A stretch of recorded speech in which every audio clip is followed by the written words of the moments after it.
We're so amazing. We're so We're so amazing.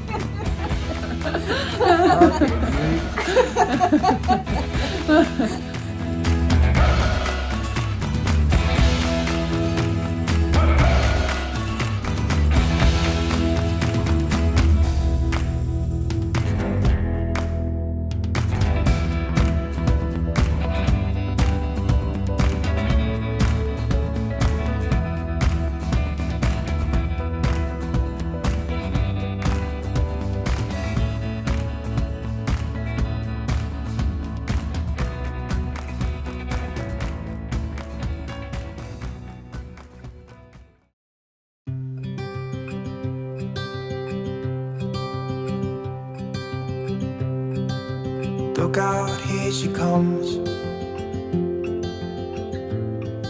the woman that I love. It's too bad she'll never know. Yeah, I can't tell her how I feel, because she has someone who makes her happy. Hey, Papa, tell me about when you were born. Well, I was born in the Iron County Hospital, which was just 1 block away from our family home on First West. And the family home was built by Lehigh, grandfather Lehigh, one of the first homes in Cedar, and one of the very first home to have electricity. And it was passed on to my father, Will, and Claire when they were married. And I, being the youngest of that family, it had a long tradition. The hospital was the Iron County Hospital, and it was just 1 block away, as I mentioned, and it was built on property donated by grandfather Lehigh. And so it had a great tradition. It turned out to be a great neighborhood too. A lot of young families at the time, good neighbors, a friendly ward, a lot of good kids to grow up with, and small town community, very safe, and could walk and ride my bike anywhere in town. So it was a very great childhood and early years. What were your parents like, Pop? Claire was actually a Salt Lake family, but her father was the first president of the college there in Cedar, and she was actually born in Cedar City. And then after several years, they moved back to Salt Lake, and she went on to college, university, had a master's degree from Berkeley, and returned to Cedar as her first employment as a teacher at the college there in Cedar City. They were good friends with the Joneses, and she met my father, Will, who is a livestock man, and so they turned out to get married. And she stayed on in Cedar City, and they had a livestock farming type of operation. My father, William L. Jones, was the youngest of his family, 6 boys, two older sisters. All were involved in agriculture, so the Joneses were a big part of the community in Cedar City. And my years were spent working with my father on summers, weekends, on the farm, the ranch, and so forth. So he was a hard worker. He was also away from home a lot. In the winter, we took our sheep clear out to Nevada, 80 miles away. He was gone for 2 or 3 weeks at a time. In the summer, we'd work on the mountain for a week or 2 at a time. And so my mom had to be by herself quite a bit, and she had a very nice social group, a lot of friends, and was well respected in the community. What do you remember about your grandparents, Mogo and Pop? On the Benyon side, Milton Benyon was a well-known educator. He had a building named after him at the University of Utah, the Education Building, the Milton Benyon Hall, and he had diabetes and was had, I think, 1 leg had been amputated. And when I would visit them in my younger years, Grandma Benyon was very lively, played the guitar, but again, she was in her 80s by the time, or 70s or 80s by the time I came along. So they were quite an influential pair in Salt Lake City. On the Jones side, again being the youngest of the youngest, grandfather Lehi was in his 90s and had poor eyesight. And my only recollection of him was when I dressed up for Halloween as a cat with a black suit on. Came in the house and he thought I was a cat and took his cane to me and shooed me out of the house. But Grandpa Lehi was a very influential member of the community, did a lot of community activities. He was the mayor and you know, had a lot of important jobs in the community. So he was a stalwart, and my grandmother Jones had passed away before I was born, so didn't have too much of a memory of that. What was it like growing up with your siblings? Well, again, being the youngest of the family, my closest sibling was 9 years old when I was born. So as I grew into the grade school years, Craig was in high school. He was played basketball and had his friends and so forth. I was just the youngster, and we had a farm at that time, and I got old enough, and by the time I was in 4th or 5th grade, to drive our team of horses. That was before we had a tractor on the farm. So Craig would pitch the hay onto the wagon. I would tromp the hay and drive the team between the windrows while he pitchforked the hay onto the wagon. Seemed very primitive by today's standards.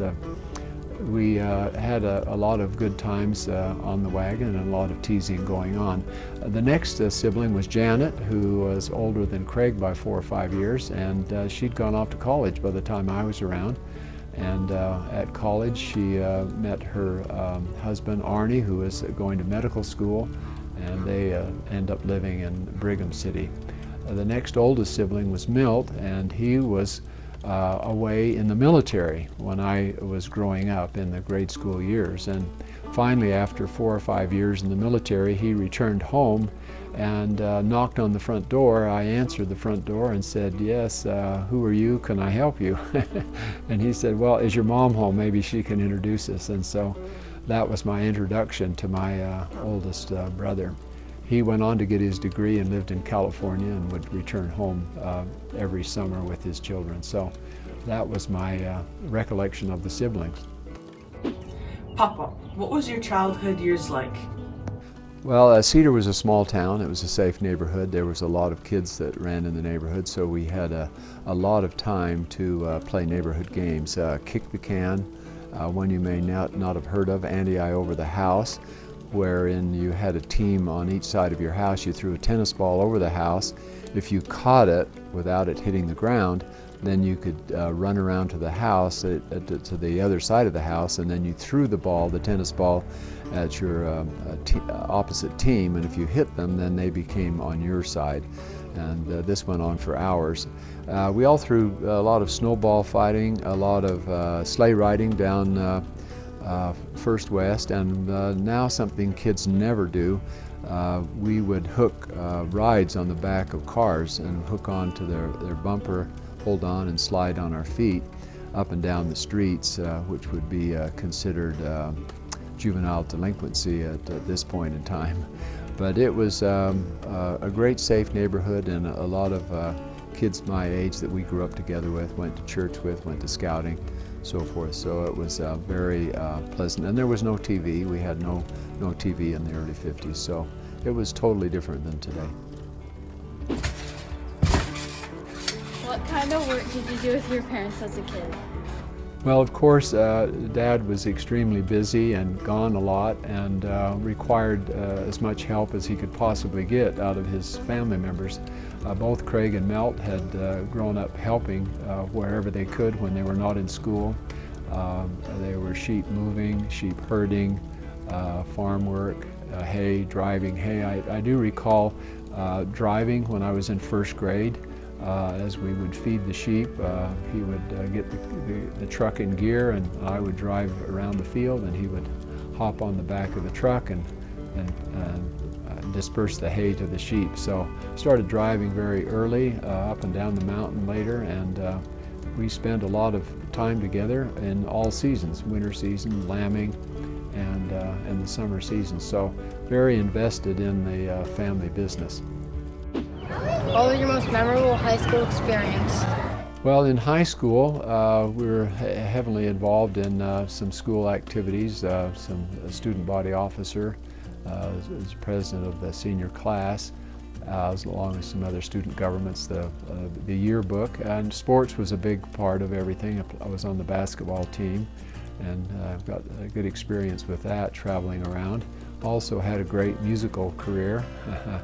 Played the trumpet or the cornet in the high school marching band and was able to march in the Days of 47 in Salt Lake. And our Key Club also sponsored a little unusual group, a bottle band. We were able to use various bottles filled with various degrees of water, and they had a very nice program, and we were invited to perform multiple times around the community and even in neighborhood cities. So that was the highlight of my musical career. Pop-Up, what was your first paying job? Well, I did get a paper route, and that was a good business experience outside the family. Back in those days, we received the papers, delivered them, and then once a month we would have to knock on the door and collect the money. We were sent a bill from the Desert Newspaper Company, and we had to pay that. And if we hadn't collected all of our collections, or if we'd missed somebody, why, that was our tough luck. And so it kind of created a little small business. Had to learn to follow up, collect the money from the people, and provide a decent service, put their paper on their porch, and then pay the bills at the end of the month. Later on, when I was 16, I had the opportunity of going out to the north rim of the Grand Canyon and working in the lodge there. It was a very prestigious job. I was in the kitchen washing dishes for 8 hours, and so got a great introduction to the restaurant business. But of course, after hours we had great times with the other employees, and all of the employees were students that had been hired around the state, and so we had some great programs and a lot of fun after hours, and that was a very memorable job. And then continuing the same idea after the mission, I was a bus driver, and in those days we called them gear jammers, and we worked for the Utah Parks, and we'd pick up our tourists, come off the train out at Lynden, west of Cedar, and bring them into Cedar City, and then we'd head off to Zion. We spent overnight at Zion, and along the way we would answer questions about the West, and most people were from Europe or New York or some far away, so everything was new to them, and so we could pretty much say anything we wanted and they would take it as gospel. We then would spend a night in Grand Canyon, then another night in Bryce, and have lunch in Cedar Breaks and return. So it was a great job. We enjoyed meeting a lot of different people and had a lot of fun with the other employees. That was my most famous and most interesting job. Pop-Up, tell me about your mission. Well, I was very lucky and felt fortunate to be called to Australia. The mission president was Bruce R. McConkie, who was a big influence on all the missionaries, and still have many notes from his talks and his training and so forth. I was assigned to the island of Tasmania, which is an island just across the bay from Melbourne. There's 3 major towns, and I was able to spend 3 or 4 months in every major town. I felt like I'd knocked on every door in Tasmania. Met a lot of nice people there, and the church was growing. There was a lot of stalwart members there. I also served some time in Melbourne and out in West Australia, Adelaide, and so enjoyed my time there. Met some great friends. Several friends became close associates in medical school and study mates back when I went to the University of Utah after the mission. So that was a pivotal point and provided a lot of guidance and blessings for future life and activities. Yo, Pop-Up, what was college like? And how did you decide to be a doctor? When coming out of high school, I, for some reason, always did better in the sciences and chemistry and math and so forth. So I spent 2 years at SUU, and I turned out didn't have very good grades in high school, but I decided that grades were important. So I had pretty good grades in SUU, attending there. The classes were small. The teachers were very helpful. Had individual attention. Classes were pretty much smaller than even in high school. And so me and several neighbors were going into the sciences, and they were going into pre-med, and my father, Will, said, you know, medicine would be a good field for you to go, and he highly advised it, and so decided to go into pre-med during those 2 years. Then the mission came in, and then post-mission I went to the University of Utah. There the classes were bigger, the material was a lot more difficult, but my buddies that I'd met in the mission field were very helpful in getting me adjusted to the bigger school and the faster pace and the less attention from the teachers. So it was a big transition for me. But that was quite a difficult thing. But then we applied to medical school and went on to 4 years at the University of Utah Medical School.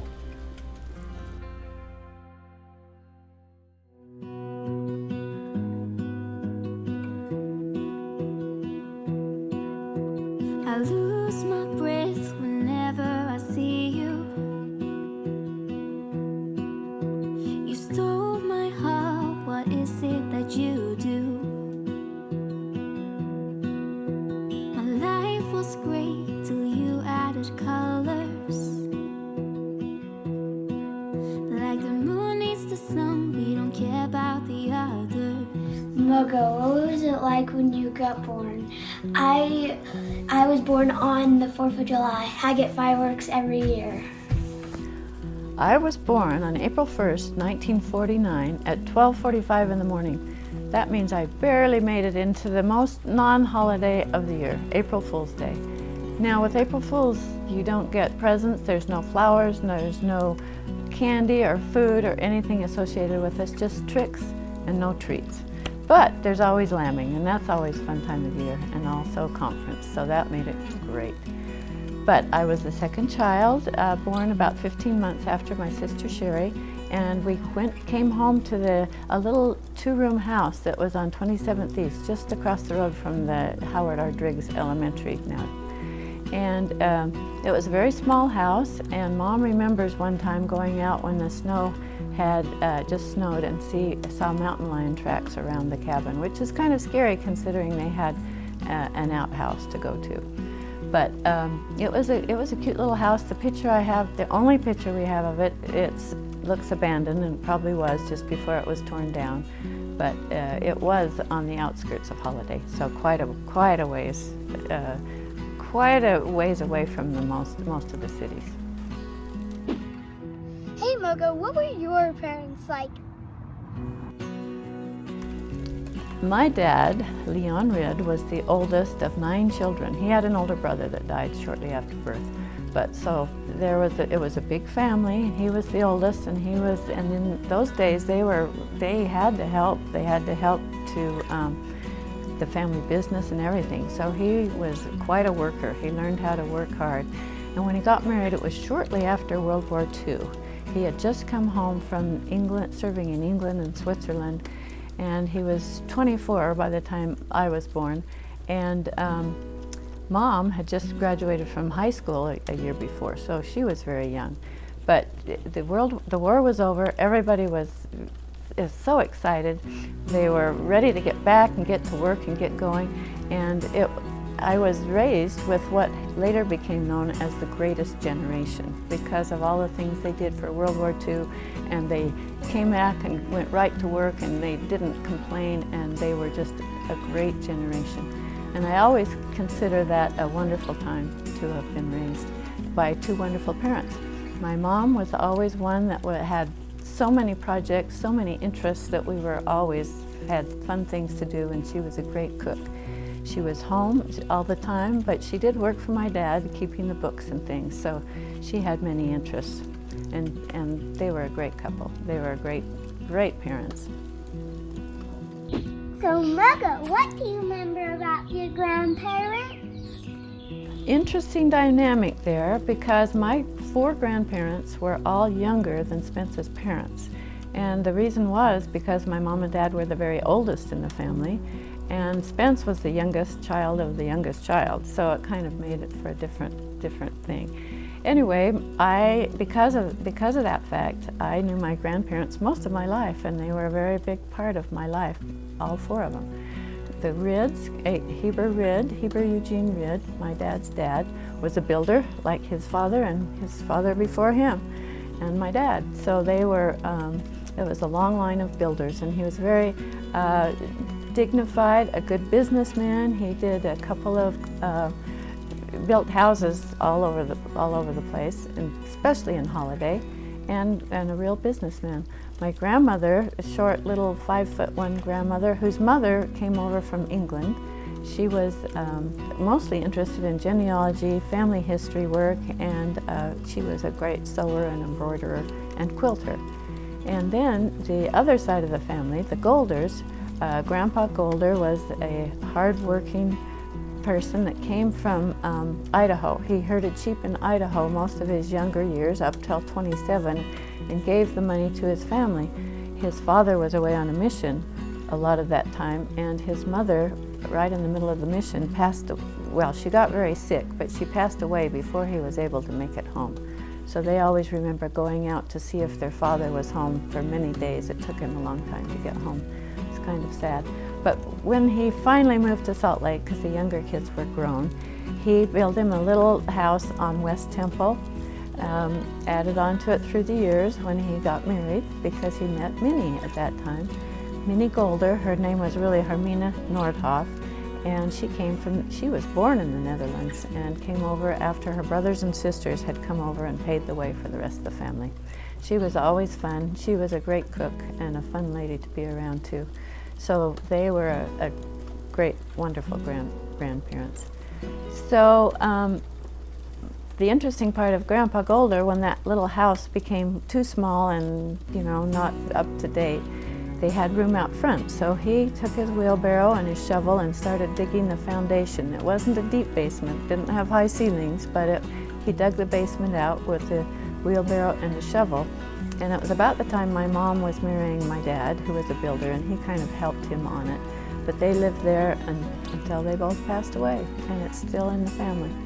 So that was a great place to come and visit.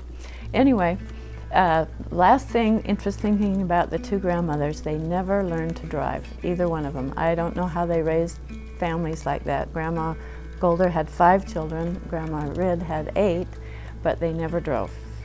Grandma Golder finally did when Grandpa passed on, but that was it. So the Rydds served a mission in Hawaii, a building mission. He built several of the meeting houses there, and Grandpa Golder served a mission in the southern states when he had a wife and family. So they were both very good members of the church and very dedicated. Hi Mogo, what was it like with your siblings growing up? I have some of the best siblings you could ever have. My older sister, Sherry, was 15 months older. She was the creative one, a good leader of the family. Then I had 4 younger brothers that were a lot of fun and always into athletics and sports and things like that. And all served missions, all graduated from the U, and have all been very successful. The fun we had, they just kind of ran things, having so much energy. On Sundays, we would almost very often move all the furniture back, and we'd have wrestling matches where Randy would show all the latest moves that he knew to the younger brothers. And of course Dad would always want to get involved because he wanted to show how he was in good shape too. But one time he was challenging us, and he challenged Randy and I to a leg wrestle, Indian leg wrestle, where there's usually just one on one side, but he thought he'd show us how good he was, and there'd be one on either side. So we did the 1, 2, 3, and then we flipped him over with no problem and messed up his neck, because you found out that usually you kind of went on the side, but he went straight over and hurt his neck for quite some time, and we never did that again. But with all those boys, we had some real adventures. There was always a snake or a horny toad or lizards or something around that the boys would catch. Their favorite thing was to go hiking up Mount Olympus, and they'd always bring something home. We had big gopher snakes that then they had to feed, so they'd go rob birds' nests and bring home little sparrows that the snake would eat. The sad part was that snake finally got away, and someone reported that they had caught a rattlesnake in their yard and killed it. They thought our gopher snake was a rattlesnake, so that was the end of that. But we always had animals around and forts the boys were building, and basically I was kind of a tomboy, so I did a lot of things with them.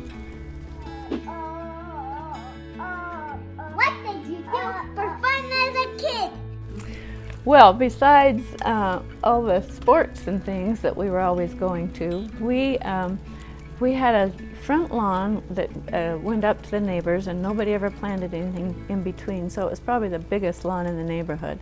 So in the evening, in the summers, we would go out on the lawn and just yell neighborhood games or night games. We just had to yell for a while, and pretty soon we got a whole crowd out, and everyone would come out and play Red Rover or tag or any number of games. We played baseball on the lot next to us that was empty. Every time you got home from school, you didn't just go in the house. You got a snack or something, but you got outside and you were playing games. There were forts we built because there was a lot of unincorporated areas with a lot of scrub oak and things. We had forts and huts, and with a dad that built, we had a lot of extra wood. The boys were always building a fort or something. So we used a lot of creativity that was a lot of fun back in those days. It was a good time to be alive. I kind of consider I grew up in the golden age of child rearing because there was very little TV, 3 stations, and they ended at a certain hour, and there wasn't much on for kids. And everything on the TV you could show at church. It was all good stuff. So it was a wonderful time of freedom and time when you could ride your bike anywhere, and we just had a great time.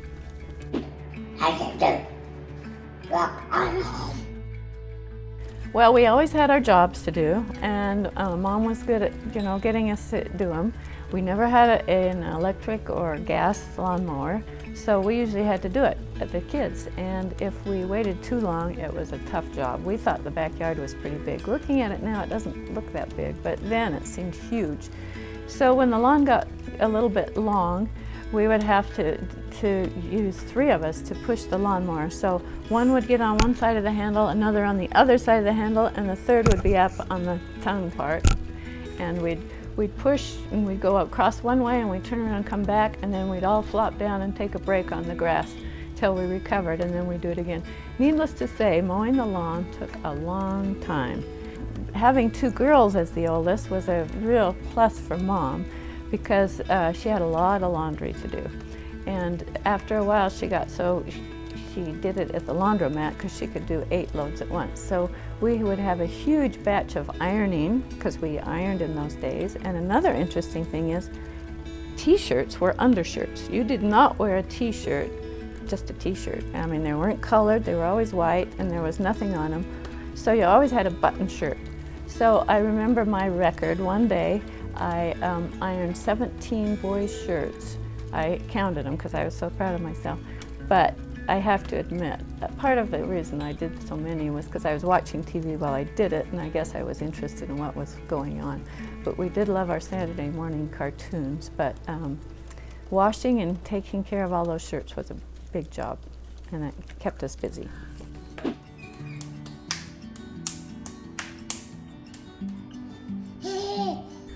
Well, probably the first I remember, I was in 3rd grade, and I saw a girl in school knitting, and I thought, oh, that looks really interesting. I want to learn how to do that. And she says, well, I've got yarn. Get some needles, and I'll show you how.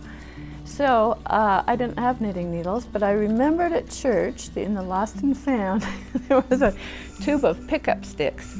And I thought, nobody will notice if I just borrowed a couple. So I took 2 pickup sticks and went, and she put some on it, and I started learning how to knit, but it didn't take long before they snapped and broke. And so it was about Easter time, so I said, oh, I hope I get some new knitting needles for Easter, which I did. I got in my basket. So that was my start with knitting. And from then on, I think by 6th grade, I had knit my first sweater. The sleeves came a little too long. I mean, I don't think anyone would wear it nowadays. But since then, after that, I knit for many sweaters, cardigans, ski sweaters. I knit for my dad, I knit for my boyfriend. I knit a lot, and then since then I've knit for my kids. Allison's worn quite a few that I've knit, and ski hats. I'm getting smaller and smaller now. I'm knitting baby hats and little things like that. But it's been a skill that I've enjoyed all of my life. I've found now, though, that it's a lot easier to go out and buy them. But whenever, my best one was the Olympic sweater when the Olympics came. That was probably the hardest, the most challenging one, and it was kind of a fun one to knit. I enjoyed that, but I don't have that much time anymore, it seems like. Hey Mogo, what are your favorite memories from high school? Well, high school and junior high I'm going to lump together because I did a lot of the same things. A lot of student government in junior high, at a school that's no longer there. It burned down a few years ago, Wasatch, and then Skyline. But it was an interesting thing. About the time we got to junior high, Mom forgot how to sew. I didn't mention that she sewed most all of our dresses when we were younger. Every Easter we had a new Easter dress. She did boys' shirts every now and then, but mostly dresses.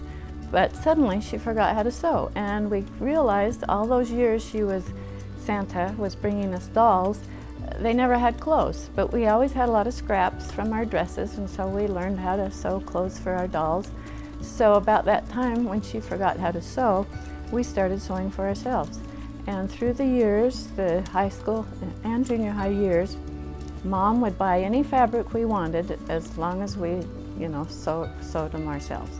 So we always had a stack of fabric. We were always thinking of what to do next. And Sherry and I had a room downstairs where we would sit and sew, and then we'd hang our dresses up all along this, I think it was a pipe in the basement, ready for the next school year, just kind of waiting to bring them out when the school year started.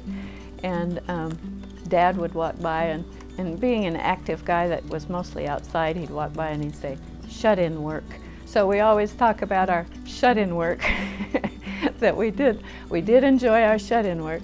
And at the end of the summer, we had dresses that we'd made for proms, for dances. I even made my wedding dress, and I sewed a lot for my kids.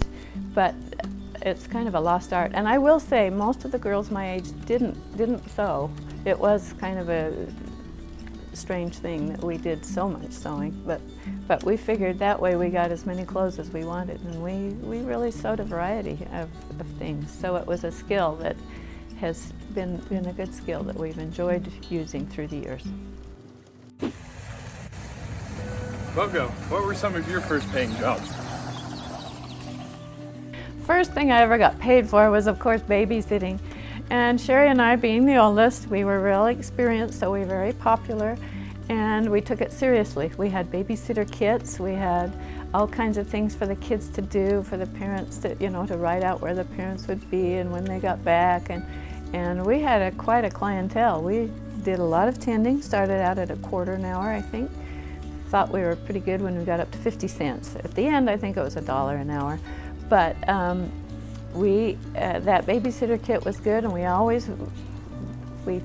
I hope we did as good a job as we thought we did, but we cleaned the house after, washed the dishes, and tried to make things in good shape.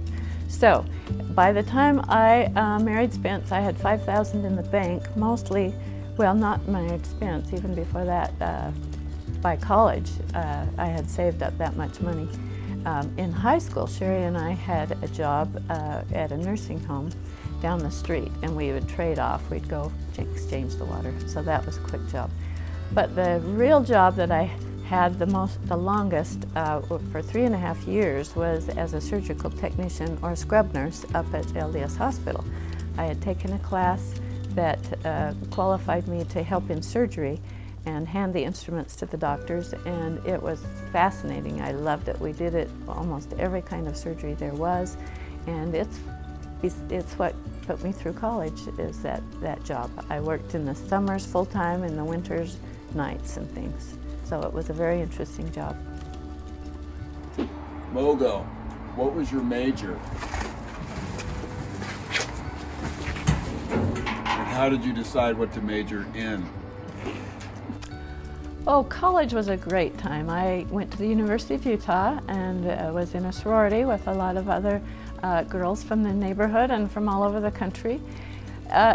But I had chosen to major in home economics, probably because of my skills in sewing, and I thought that it would be a good background. Home economics education, teaching in school, would be a good background to be a wife and mother, and that's what I wanted to be and do. And the interesting part was it was not the time to do it because women's lib was really taking hold. Gloria Steinem and them were burning their bra. There was a great big deal. You didn't want to be just a housewife. That wasn't cool. It was not a thing. It was not a good thing to do. All over the country, people. I mean, it was a major movement. Everybody was saying, you know, I want to do something more than just be at home. So it was kind of an interesting thing that I stuck with it, but I had some really good role models that I was very impressed with what they had done with their lives. And the one saying that I had heard was, life affords no greater opportunity, no greater privilege than the raising of the next generation. So I thought it was a good thing to do and never looked back, and I'm glad that I did it. I'm very glad. But I have found that even if you want to do that as your major thing, you still make some mistakes, you still don't do everything right. But I hope my kids will forgive me. But it was a good thing, and I'm glad that I went that way. And I hope that they all realize how important it is to be a mom and a mother, as well as whatever they do with life.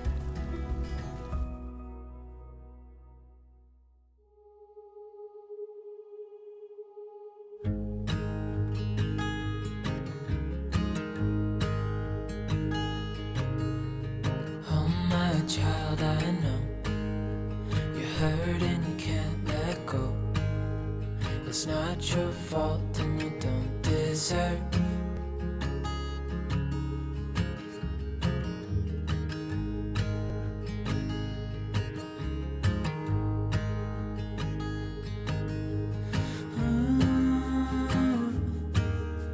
I know you tried so hard.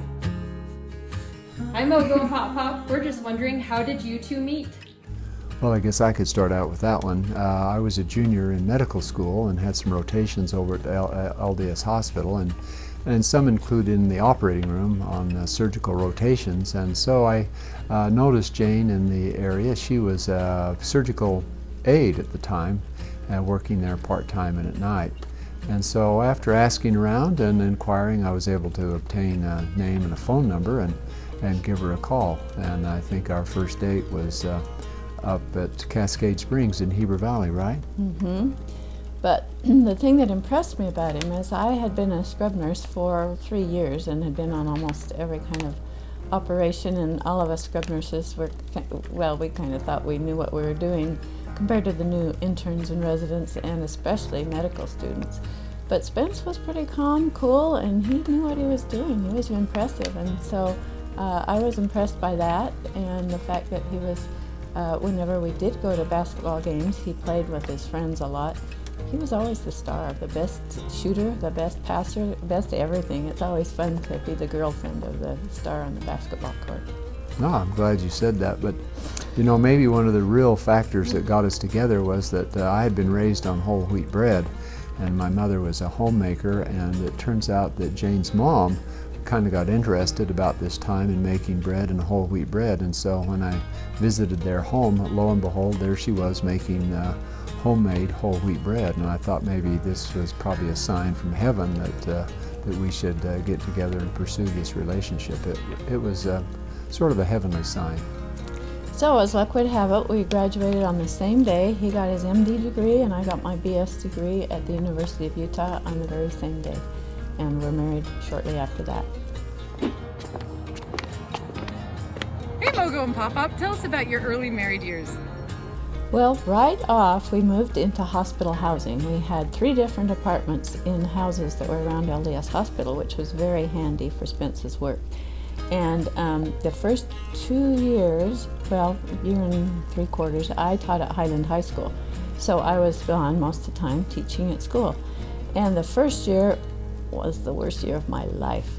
They had a couple of students that came from West High that got kicked out of West High and sent to Highland. And it was the days of all the student unrest at Stanford and everywhere, and students were all feeling their oats. Anyway, it was a terrible year. Kids would steal things from the room. It was hard. I didn't want to teach again. So the second year, I just said, okay, I'm not going to put up with this. And I talked to the principal, and he said, send them down to me. Anybody that gets, kind of crazy, and that was the key. That was really nice to have his support. So all the teachers I've ever had have always said, go in very strict. And I hadn't done that the first year. So the second year I went in very strict and said, if you don't obey, and if you're not acting right in this class, you're going to be kicked out. So the second day or so, I was able to kick out a few, and they begged and begged to stay, but I stuck with it. And the rest of the year was fabulous. I have students I still see that from Highland High that I've really loved, and it was a good year. So I ended up on a good note. But I was still glad to leave because that meant I was ready to have Brandon and Brady. Yeah, I have one little memory of that. You remember that you couldn't turn your back on the class. For erasers and other pieces of chalk would fly if you turned your back on them. So it was a stressful year for you. For me, that internship year was quite busy also. I remember the pediatric rotation was particularly busy. You were on call every other night. So you were kind of up all night and then the next day, and so you kind of got behind in the sleep a little bit. But it was a good time because we lived so close to work, and our housing was very comfortable, and so it was a nice neighborhood living there in the avenues, and we had a lot of good friends that were at the hospital, and residency was a very busy and interesting times there at the beginning. Hey, Pop-Up. Your first job after completing medical training was in Cedar City. Can you tell us a little bit about that?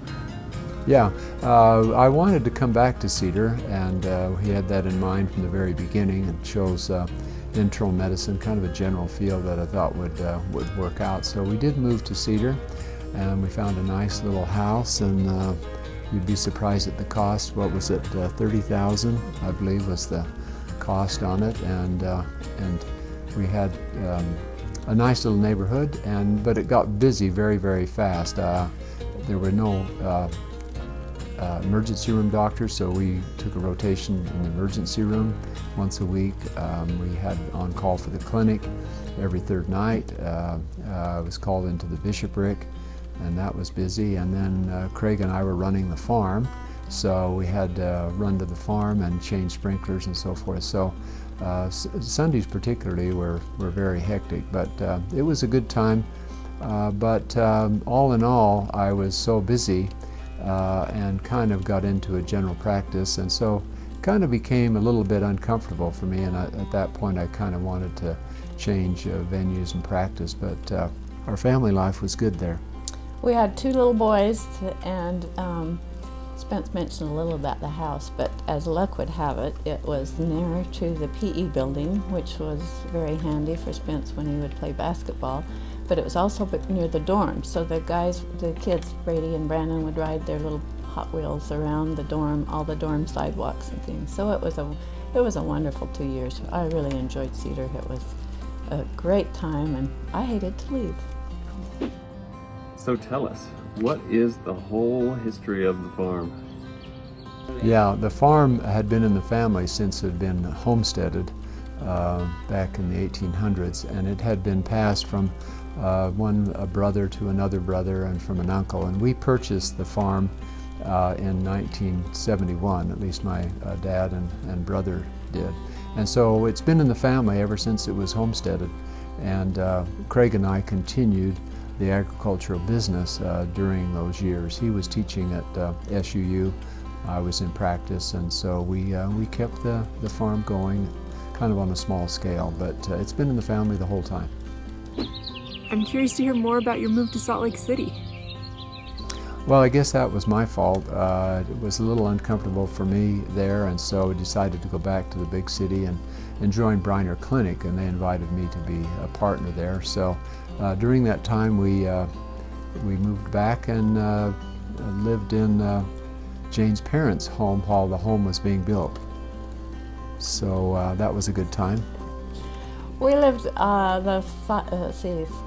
we were expecting Lindsay, and we had her when we were living at Mom's house. So there were 5 of us in one bedroom for 3 months while we finished building the house. My dad built it with my brothers, my kidding around brothers. We would go over and look at things and see what was going on and see how it was done. And their funny comment was, "Well, it's good enough for who it's for." Yeah. And they thought that was so funny. But anyway, it was fun to have them working on it, and they got it. They wanted us out of the house, so they got it done as fast as they could. Yeah, we found if you want your builder to really work fast, live in their house, and they work day and night to get you out of there into the house. But we enjoyed it. It was a great neighborhood, the Chancellor place where we chose to live there. Mogo and Papa, what were the highlights of the Cul-De-Sac on Chancellor Place? Oh, that was wonderful. That Cul-De-Sac was so good. All the people were, our age and had children. I think we counted, 27 kids? 27, I believe, on our circle. So there were always somebody to play with, somewhere to go. Made it a little hard to, keep control of what they ate or what they watched, because they would have neighbors they could go to if we didn't feed them right. One of the kids' favorite things to say was, "Oh, Mom, if you'd leave candy out in bowls like the neighbors do, we wouldn't even like it." But I never believed that, but still, they found their candy whenever they could. There were open lots available, so there was a lot of building of forts and camping out and building tree houses, and so it was a great time. They called it the Fertile Crescent there because there were so many children and young families at the same time. So it was a great opportunity for us. When you were parents, what hobbies and interests did you do to stay sane?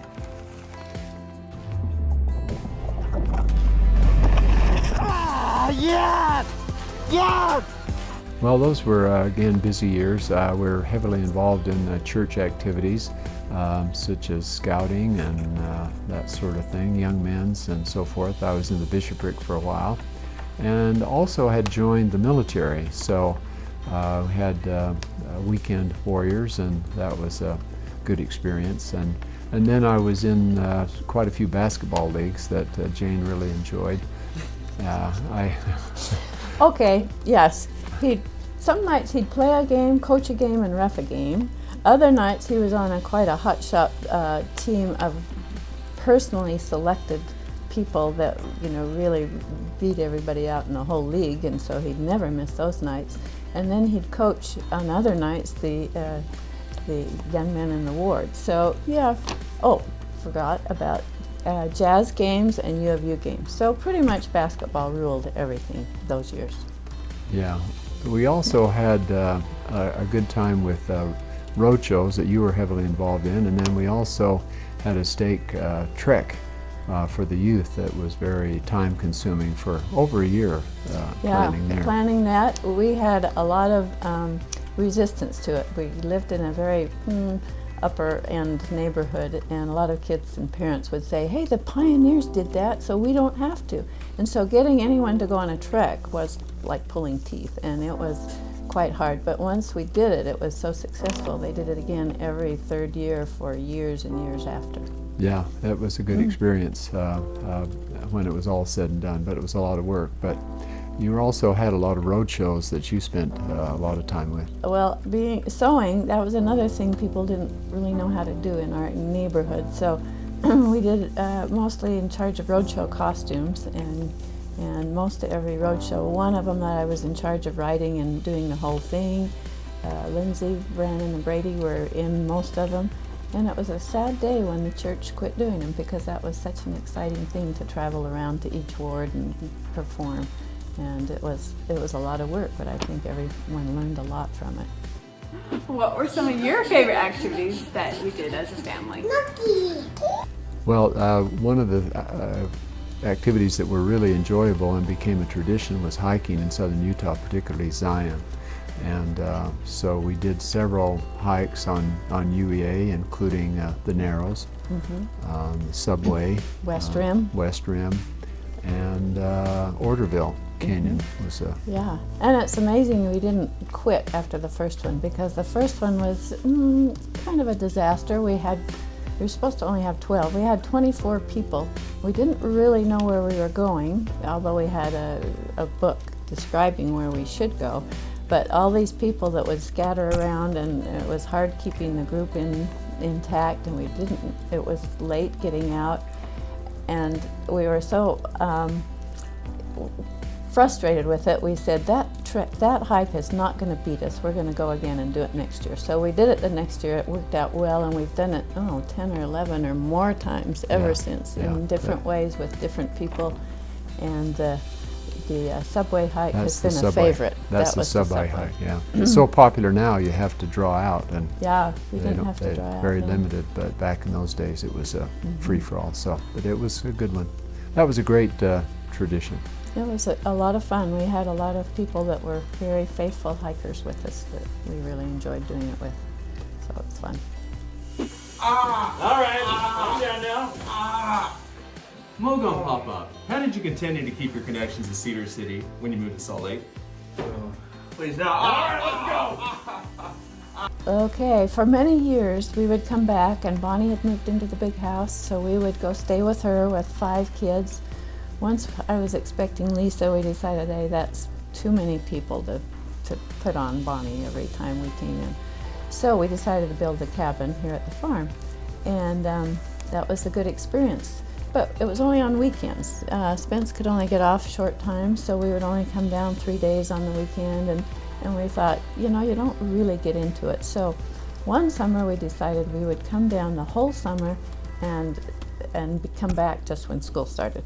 So about Sunday night, the usual time, we would head up and go home. Spence just quietly packed up his things and left. And about Tuesday, the kids would say, hey, where's Dad? And he went home. He'll be back in 2 months. And so we spent the summer here, and he would come back every weekend, and we'd do things together and everything. And I don't remember the kids begging to go with him every time he slipped out on Sunday night. I think they really got into it. They had the Slater kids that were fabulous kids for finding things to do, and they were a lot of fun to do things with, and it was just a whole new life, and I think it was a very good year. From then on, we didn't spend quite as much time here. Well, most of us didn't. Brady and Lynden spent the next 7 or 8 years here, helping move sprinklers and do things like that. So it was a very constant thing. And I had a whole list of things that they did for the first time that summer that they'd never done before, and some that we hoped they'd never do again. But it was a good experience for them. Yeah, I remember one of the favorite things to do was to hide from Dave Slater, because the 3 or 4 of them boys are around, and they'd come over and look, say, where are the boys? I need him to work. And so they would try and disappear and be hard to find to dodge some of the work. But all in all, they had a great experience and spent a lot of time on the farm, and I think it gave them some experience that was a little unusual for city kids. What were your holiday traditions? Well, the one tradition we had every year and still do is we always have Thanksgiving at the farm and Christmas in Salt Lake. And the reason was because we thought coming down here for Thanksgiving made it a 3-day holiday instead of a 1 meal and you're done. So we would come down here always, and then at Christmas time we'd stay up in Salt Lake. And so it pretty much has carried through our whole lifetime, and it's been fun, something to look forward to. And yeah, every Thanksgiving's been different. Sometimes it's been hot, so warm that we've eaten outside, and other years it would snow and we could make snowmen the year we did 8 snowmen out front was really a record. Or sleigh riding on the farm behind the 4-wheeler. So it was a wide variety of experience. We never knew quite what we were going to get into. Remember the year we went out to the sand dunes and played tag football on the sand dunes in the west of Cedar? That was a fun year. So there were very memorable times here at the farm on Thanksgiving. Another memorable farm time was when Lindsay brought her track team here for the weekend and had, I think it was 27 girls, including the coaches and so forth, that stayed over here, and that was a memorable weekend. It was. One last Thanksgiving thing was last year when we brought our own turkey that Brady had raised and killed it and cooked it and everything. So that was another new Thanksgiving thing that we hadn't ever done before. So there's a lot of memories, and I think most of our kids' memories are here in Cedar of most things that we've done out of Salt Lake. One of my favorite Jones traditions is going to Newport and getting donuts with Mogo. What was it like the first time you went to Newport? I think when everyone was, in elementary school, we decided we needed to do something new, and they'd always heard from their friends about Disneyland and how much fun it was.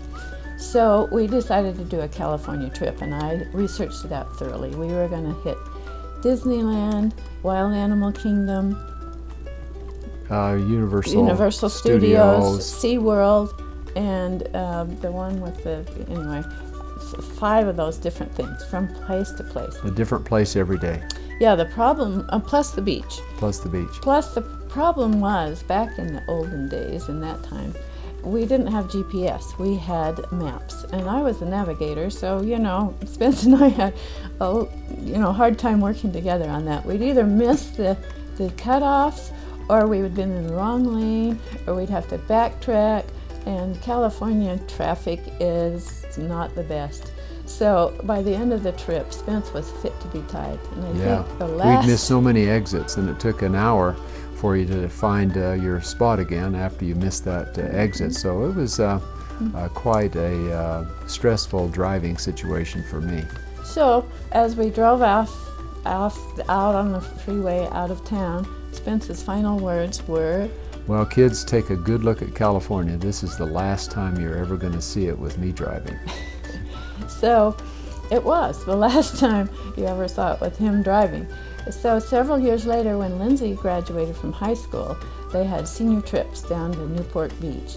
And lucky for her, or unlucky, they had a driver that couldn't do it at the very last minute. So I was kind of my arm twisted to be a driver because I remembered our experience.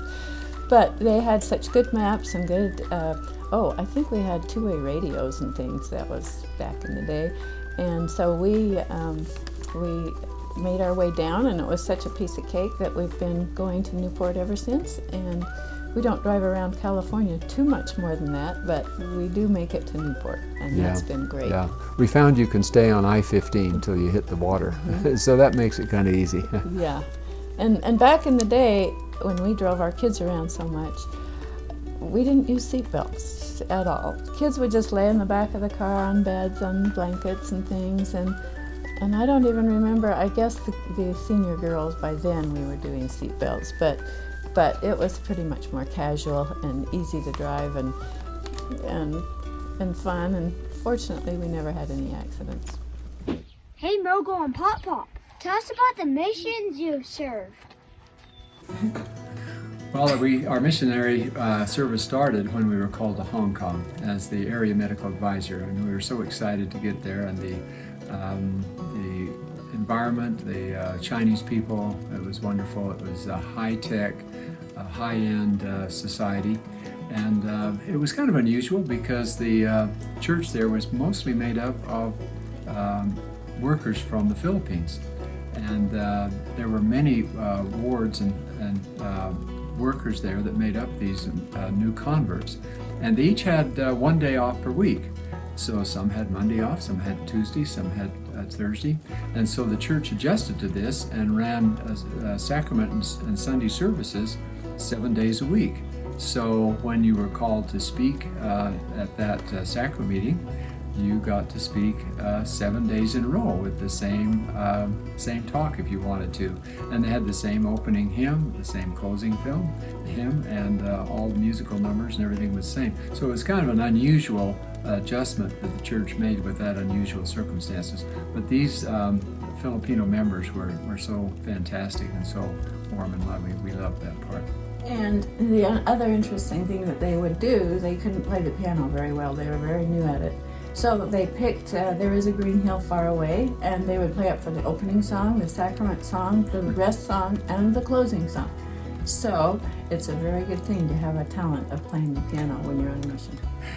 But after a short 4 or 5 months in the Hong Kong area, we were reassigned to go to Africa, Lagos, Nigeria. And this was quite a shock to us because the culture was so very different there. But once we got there, we found that the members of the church were so loving, and they treated us so well, and they were so enthused about their singing and speaking and everything. It was really a fun experience. The culture itself, living on the streets, traveling, traffic, sidewalks, maps, all these kind of things were really different and backward, and a really experience that made Jane and I quite nervous at times when we were in certain traffic situations, right? But we enjoyed it very much. They were, like I say, it was such a different experience, and it was wonderful, the spirit those people had. They really had a sweet spirit about them and were very receptive to the gospel. So we really enjoyed that experience, but to our great surprise, because of the recession in 2008, the church combined several missions around the world, and our mission was combined with our sister mission, their mission in Nigeria, and so after 1 year we returned home. We were expected to be there for 2 years. So we felt like that we needed to do some more service work, so we put in our papers again, and this time, where did we go? We went to São Paulo, Brazil. And that was the third mission that we went to, the very biggest city in the continent. And it was a great adventure as well. The city was very, very busy. The buses were crowded, the sidewalks were crowded. It was just a crowded situation, but much more organized in terms of their transportation and getting around than in Lagos, Nigeria. So we enjoyed our service there. We served as the area medical advisors, and it was a tropical area, and so we had a lot of experiences there that were unusual medical knowledge that we had to gain and so forth. And our Sunday assignment was quite interesting. Could you tell us about that, Jane, at the MTC?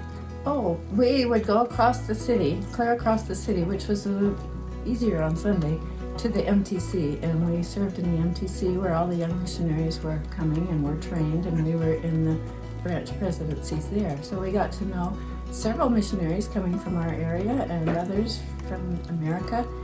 Spence was he was the only senior missionary that hadn't been to Brazil on his younger mission, so we didn't speak Portuguese, so we mostly worked with the English-speaking part of the mission. We enjoyed our missionary service in these far parts of the earth, and that was a great experience for us, and we enjoyed it much, and we still have many friends and acquaintances that we served with and we met in the mission field, so it was a great experience. I remember every May you guys were in St. George with all of your friends. What were you guys doing? Well, I think it started when we were in the bishopric. We took the youth down there and had a great 3-day weekend. And so Cal Lambert, one of the counselors in the bishopric, decided we'd do it for adults. And so it became a tradition. I think how many years did we go? 25, 26? 27 years. Yeah, the neighborhood went, and we had a great camaraderie with the ward members, a lot of activities, including dinners and games and tennis and all kinds of things. Oh, it did so much to bring the ward together and all the neighbors together. It was so wonderful. We always did a temple session as well. And there were at least, I guess our high, 100 people, 50 couples or so.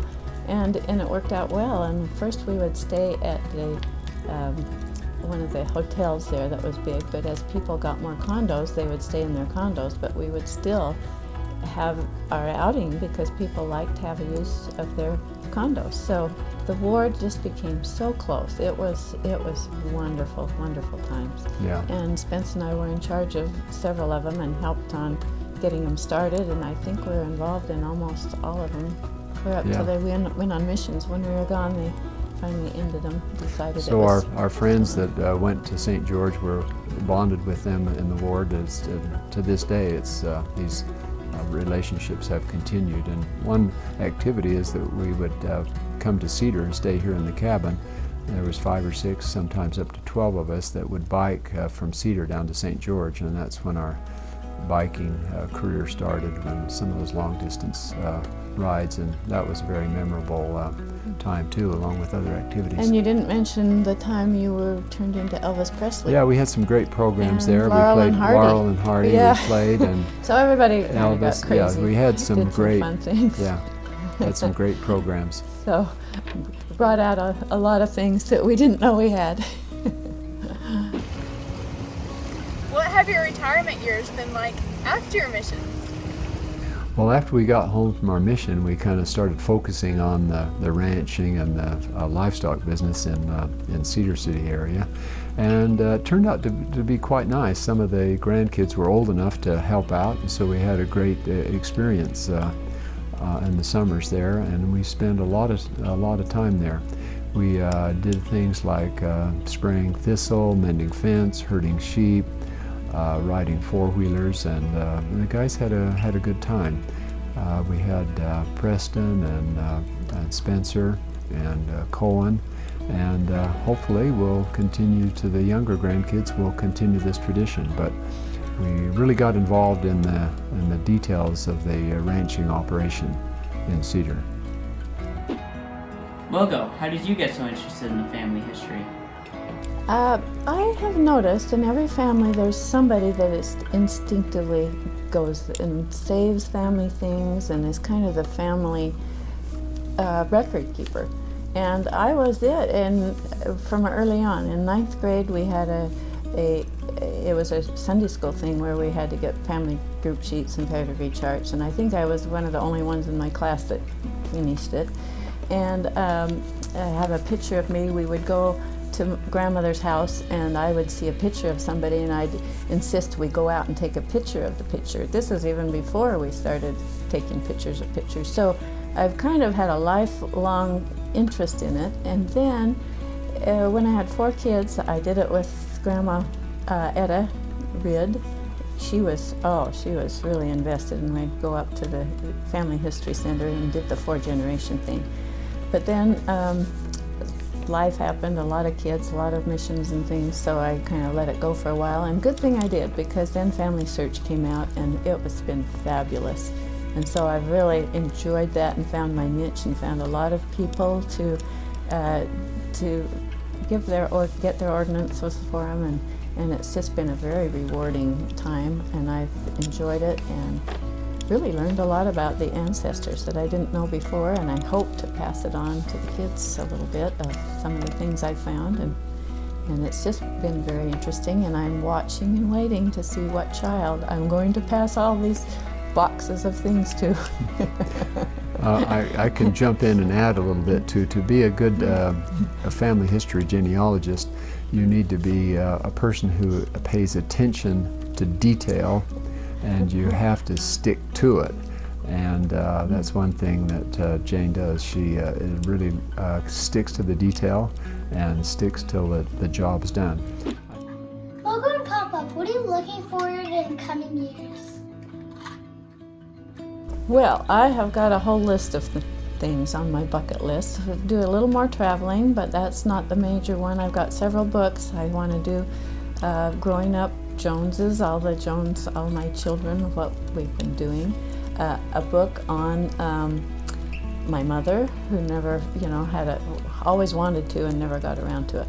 But then, and one thing we didn't mention, I did a sheep talk with my sheep slides through, I must have given that 50 times, and I would like to make that a book so that I can at least leave that behind on what a shepherd is and what he does. So all those projects seem to take me longer than I think, and so I think I have plenty of things to do to keep me busy. And plus, the grandkids, they're so fun to have. Yes, I think that going forward we're going to be spending more and more time in the summers with the grandkids on the ranch and farm. So that activity we hope continues, and we hope to continue our temple activity. During this past year of the COVID, where the temples have been closed, it's been certainly a problem. We've missed that. So the approach we've made is that Jane does the research, finds the names, and I go and do the temple work. And also the grandkids have been helpful at doing baptisms and getting other family members involved in that. So we hope that that's a big part of the future, along with our other activities. What advice do you have for your posterity? Well, with society the way it is these days and the world the way it is, you're going to have a lot of challenges ahead. And your ancestors did too. They went through some hard times. Life can be very difficult. And actually prosperity has its own challenges. But you've got to remember that's the whole point of this life, is to be a test. It's a test to see what you're made of. And if you're going to endure it, and endure it well. So face all these challenges with courage and with faith and with integrity and optimism, and knowing that they made it through and you can do it too. And always remember to have faith in Jesus Christ and in His atonement. And do what Grandma Lucia always said.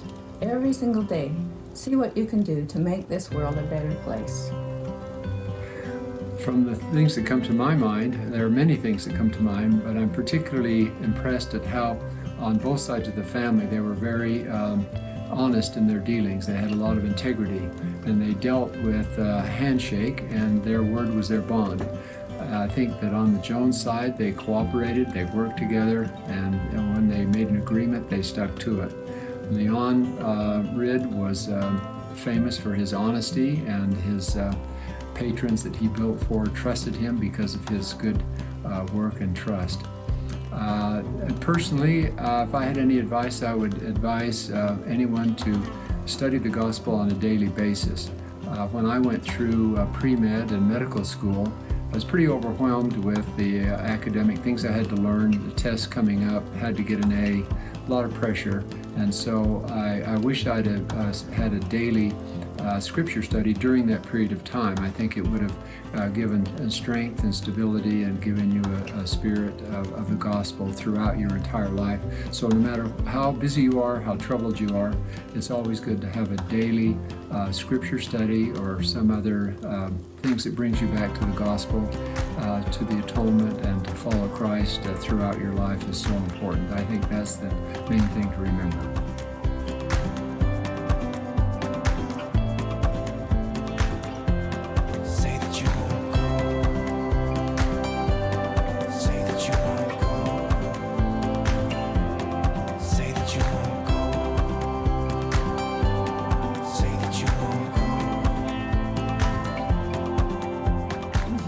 We're so thankful for our family, and we're so grateful, and we feel that they're a fabulous family, and especially the grandkids that helped us with this interview. It really got us thinking about it, and we're so happy about the future. We think that we've had a great history of our family history, and we have great confidence that our grandchildren will carry on this great tradition. We love you, and we're so proud of you, and thanks for this fun time that we've had together and being able to think about what we've accomplished in this life and what you have ahead of you. So goodbye. Bye. See you later.